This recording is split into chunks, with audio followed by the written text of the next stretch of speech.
Assalamualaikum warahmatullahi wabarakatuh.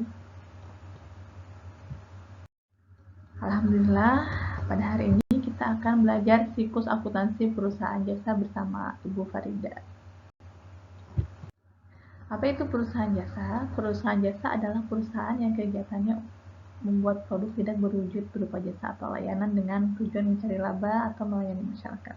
Berbeda dengan perusahaan dagang, kalau perusahaan dagang itu bentuknya berwujud. Nah, ini contoh perusahaan jasa yaitu bengkel kendaraan dan salon. Kegiatan montir memperbaiki mobil itu merupakan kegiatan jasa. Salon pun begitu. Jasanya adalah seperti jasa potong rambut, jasa hair styling, jasa krimbat. Nah, produknya itu tidak terlihat tapi manfaatnya bisa dirasakan oleh kita. Siklus akuntansi perusahaan jasa itu ada 3. 1. Tahap pencatatan, tahap pengikhtisaran, dan pembuatan laporan keuangan.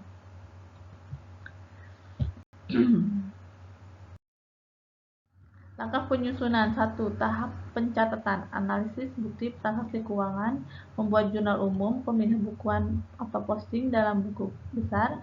Tahap kedua yaitu pengikhtisaran, pembuatan saldo, jurnal penyesuaian, kertas kerja. Tahap 3. Pembuatan laporan keuangan, pembuatan neraca, pembuatan laporan laba rugi, pembuatan laporan perubahan modal, lalu laporan arus kas. Tahap pencatatan. Pada kesempatan kali ini kita dimulai dengan analisis bukti transaksi. Analisis bukti transaksi yaitu menganalisis bukti-bukti transaksi-transaksi yang terjadi setiap hari. Nah, buktinya itu bisa berupa faktur, nota, kwitansi. Dalam menulis atau mencatat transaksi itu ada aturannya. Aturannya ini harus benar-benar kita pahami supaya dapat membuat laporan keuangan dengan tepat.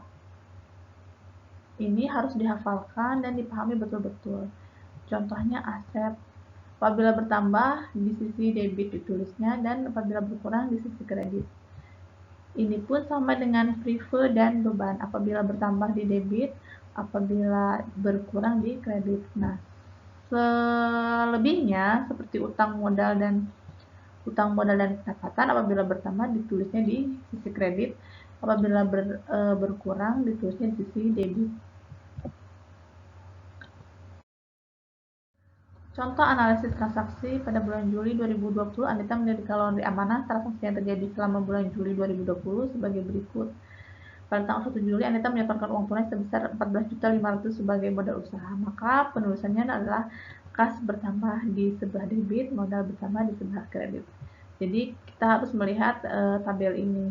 3 Juli Anita membeli perlengkapan sebesar 3.300.000 secara tunai. Kasnya ditulis di kredit karena berkurang untuk membeli perlengkapan dan perlengkapannya bertambah yaitu ditulis di sisi debit. 4 Juli membayar sewa kios sebesar 3.600.000 untuk masa 3 bulan. Maka kasnya berkurang untuk membayar kios. Kas berkurang itu ditulisnya di kredit dan sewa bertambah ditulisnya di debit. 5 Juli Anita menerima utang dari bank sebesar 1 juta rupiah. Maka kasnya itu kan bertambah karena dikasih dari bank dan utangnya pun bertambah ditulisnya di sisi kredit. Pada tanggal 7 Juli Anita membuat iklan agar usahanya dikenal banyak orang dan menghabiskan biaya 600.000. Ini ditulisnya adalah beban iklan. Beban iklan bertambah di debit dan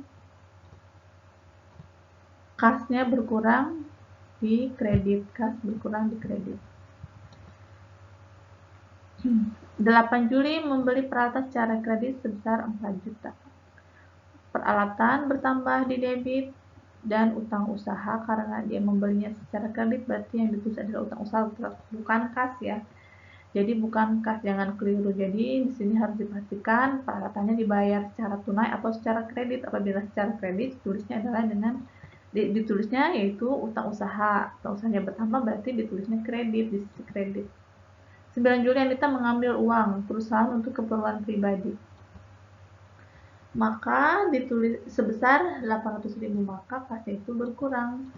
Berkurang karena diambil berarti di sisi kredit ditulisnya dan privenya bertambah. Prive ini pengambilan pribadi, prive ditulis di sisi debit, ya.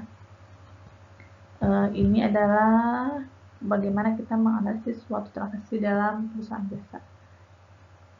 Alhamdulillah kalau begitu, mudah-mudahan dalam menganalisis buku transaksi ini kita selalu berpedoman pada aturan ini. Jadi untuk tahapan selanjutnya nanti akan bisa dilalui dengan lancar. Dan untuk pertemuan kali ini kita cukup sampai di sini dulu ya.